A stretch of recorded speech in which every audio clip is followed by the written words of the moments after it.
Esse canal não é oficial do Flow, é feito por um fã. A gente aprecia o serviço dele e dá um like aí e se inscreva. Uma das coisas que a CPI pra mim trouxe e que foi um golpe forte no Bolsonaro foi esse negócio dos e-mails da Pfizer. Dele recusar. A gente conversou com o ministro das Comunicações aqui e ele falou que, apesar de o governo não ter respondido os e-mails, eles estavam em contato com a Pfizer em negociação, só que era com o presidente global. E quem tinha mandado o e-mail era o presidente da Sul-Americana, tanto que quando eles fecharam realmente as vacinas Pfizer foi com o presidente global. Mas como eu não entendo muita coisa... Eu não cheguei a ouvir essa resposta do senhor ministro da propaganda, não, do senhor ministro das comunicações. Não cheguei a ver. Mas, ouvindo de você agora, Monarca, eu acho um pouco sem sentido, sabe? Porque, olha só, o que nós encontramos na CPI, a primeira mensagem da Pfizer para o governo é do dia, sabe de quando? Dia 17 de março de 2020.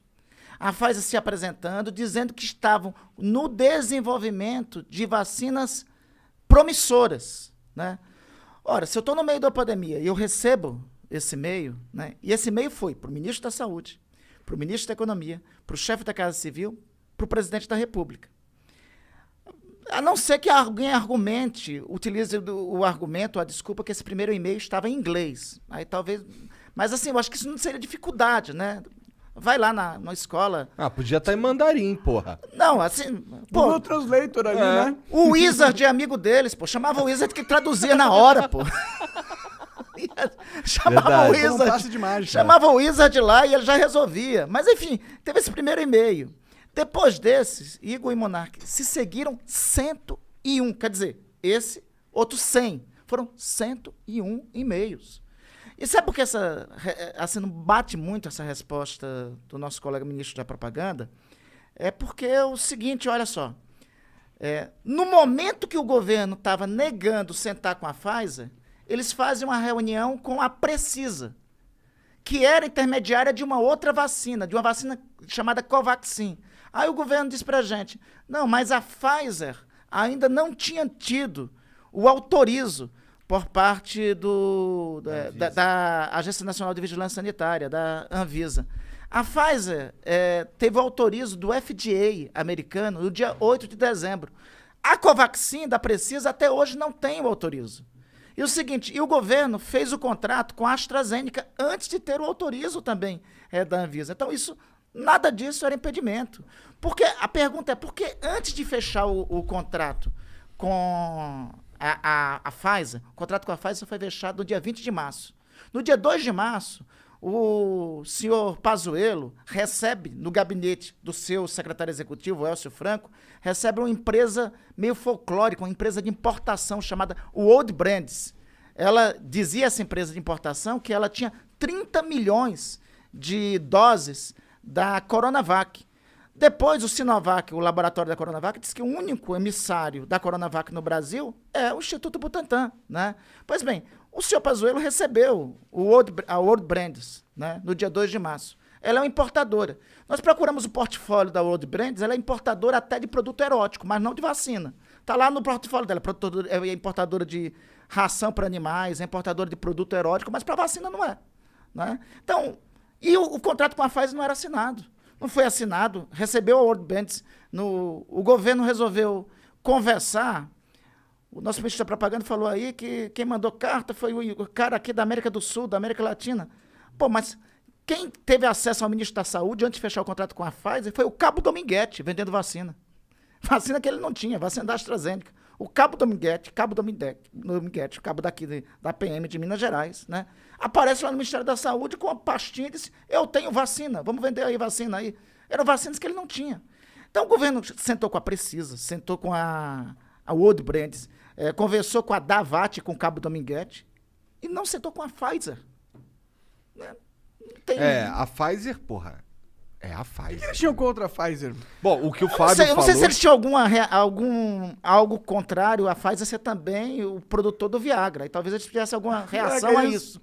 Mas eles deviam amar a Pfizer, principalmente eu acho. Isso deveria ser um motivo para isso. Tô brincando. Deveria ser um motivo para isso. O Fábio, ele disse que esse lance da Pfizer aí foi meio que deixado de lado no primeiro momento porque eles queriam negociar poucas vacinas. Foi o que ele falou, tô só repetindo o que ele Não, falou. perfeito. Com 3 mil a 4 mil brasileiros morrendo por dia, eles queriam negociar pouca vacina. O senhor Fábio é bom não continuar com essa declaração, senão ele corre o sério risco de ser indiciado também. Porque essa declaração tem peso. Diz o seguinte, não, a gente não tinha muita gente morrendo, então bora vacinar pouco, né? Equipara-se a isso. Esse tipo de Não, afirmação. na verdade, tipo, não gostei do tão pouco e eles foram procurar outras pessoas. Ele falou que comprou a AstraZeneca, que tinha 90 milhões de doses já garantidas, tipo, não é como a gente não foi, ele falando, né? Não é como se a gente não tivesse ido atrás. A gente foi, só não comprou da Pfizer. Mas olha, veja só, a AstraZeneca acabou depois, demorando para vir. A Coronavac teve obstáculos também feitos pelo governo para vir. Nós tínhamos que ter tido, desde o ano passado, todas as vacinas. Tínhamos que ter tido aqui Pfizer, Janssen, Coronavac, AstraZeneca, Moderna. Até se a Covaxin fosse valendo, tínhamos que ter a Covaxin também. Tínhamos que ter todas as vacinas. Tínhamos que ter todas elas. Bom, isso é difícil Porque de discordar. se nós tivéssemos todas as vacinas aqui disponíveis, estudos, e não sou eu que estou dizendo, são estudos científicos, apontam que pelo menos metade dos brasileiros que morreram podiam estar salvos, podiam ter a vida salva. Nós temos tudo para ser um exemplo global de vacinação, Monark. Veja, nós temos um negócio chamado Sistema Único de Saúde. No Sistema Único de Saúde, nós temos o Programa Nacional de Imunizações. Os Estados Unidos não têm isso. O Mandetta falou sobre isso. Os Estados Unidos não têm um Programa Nacional de Imunizações como nós temos aqui. Nós temos o maior sistema público de saúde do planeta. Né? Nós tínhamos condições, se nós tivéssemos comprado todas as vacinas no ano passado, nós podíamos ter começado a vacinação dia 17 de dezembro. Se tivéssemos feito isso, nós não tínhamos a segunda onda. Metade daqueles que perderam a vida, das famílias que foram deslaceradas, podiam ter o seu membro da família lá presente com Caralho, eles. então... agora eu fico até bolado de falar os bagulho que o Fábio falou, que tu já falou que vai indiciar o cara. Não, calma, brincadeira. Ele não falou nos autos, ele não falou na CPI e tal, então... que ele também falou aí com todas as letras, eu perguntei pra ele, então, pelo que você tá dizendo aí, o governo tomou todas as medidas pra que morresse o mínimo de brasileiros e não tinha como morrer menos gente. Ele falou assim, não tinha como morrer menos gente. Ele está divergindo do que toda a ciência fala. A ciência, os estudos da Universidade Federal de Pelotas diz que se o Brasil tivesse tomado todas as medidas necessárias, nós tínhamos... Eu estou dizendo o seguinte, com vacinação nós teríamos metade a menos de mortos. 250 mil mais ou menos. Com vacinação e com todas as outras medidas que não foram tomadas pelo governo brasileiro, nós tínhamos 400 mil mortos a menos. Isso foi dito na CPI, pelo doutor Pedro Halal, que é infectologista da Universidade Federal de Pelotas. Ele diz isso, mas é só a Universidade... Eu sei que tem uma versão do governo às universidades, né? Deve ter uma versão, mas não é só esta universidade que diz isso. Né? Várias instituições do Brasil e do exterior apontam concretamente que nós poderíamos ter um número de mortos bem menor. Basta ver o seguinte... Nós só perdemos o número de mortos hoje para os Estados Unidos e estamos duelando com a Índia. Os Estados Unidos, porque durante um período teve uma política muito parecida com a do Brasil, e a Índia, porque adotou exatamente a mesma política do Brasil. Né? Então, só com esses. Proporcionalmente, mas alguns dizem, não, mas não se equipara a população. Ótimo, vamos então em populações equiparadas. Vamos à China, temos muito mais mortos que na China. Vamos então... mesmo a Índia, com toda a tragédia, até bem pouco tempo nós tínhamos um número de mortes superior à da Índia. Vietnã, que é... E ainda tem 2 bilhões de pessoas. Né? Vietnã. A Vietnã não é do tamanho do Brasil, não é, mas é um dos países mais populosos do mundo. Tem 200 milhões, a população brasileira é 213 milhões, a do Vietnã é 200 milhões. Pois bem, o Vietnã, até janeiro, fevereiro, tinha 35 mortos na pandemia. Caralho. Foi um exemplo global na pandemia. Até janeiro, dezembro.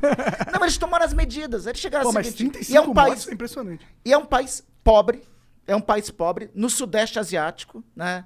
E foi um dos referências globais de enfrentamento da pandemia. Né?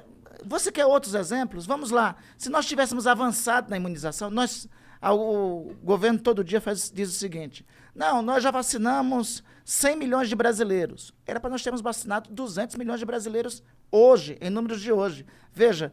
A primeira dose, pelo menos, né? Era para termos concluído a primeira dose. o governo propagandeia, nós já vacinamos 100 milhões de brasileiros, temos 40% vacinados com a primeira dose, nós só temos, não chegamos a 20 vacinados com a segunda dose. O que eu estou falando, australianos e neozelandeses já estão fazendo festa lá, já estão atravessando de um lado para o outro. Os Estados Unidos também. O Chile começou a vacinar desde 17 de dezembro. Hoje, os chilenos estão com 60% de sua população vacinada. As atividades estão retornando. Os Estados Unidos, como você falou, Monarca, a partir do governo Biden, mudou drasticamente a condução da pandemia. Agora teve um aumento do número de casos. E veja só o absurdo. Nos Estados Unidos está tendo um aumento do número de casos porque alguns americanos não querem se vacinar. Né? Acho que o Mandetta falou isso, que lá tem uma versão. Nos Estados Unidos tem uma versão. 90% dos brasileiros hoje querem vacinar. Se nós tivéssemos vacina hoje, nós já tínhamos vacinado 90% dos brasileiros. Né? Meu estado faz fronteira com... A gente é chique, a gente faz fronteira com a União Europeia, faz fronteira com a França, com a Guiana Francesa. Né? Do outro lado, do lado da Guiana Francesa, todos os guianenses, né, todos, tem vacina para todos. Mas o número de vacinados está pequeno porque eles não querem se vacinar. Olha só, e nós aqui temos um povo que quer se vacinar, temos um sistema único de saúde, temos um programa nacional de imunizações à disposição para vacinar todos os brasileiros e nós não temos a vacina, onde já poderíamos ter vacina para todos.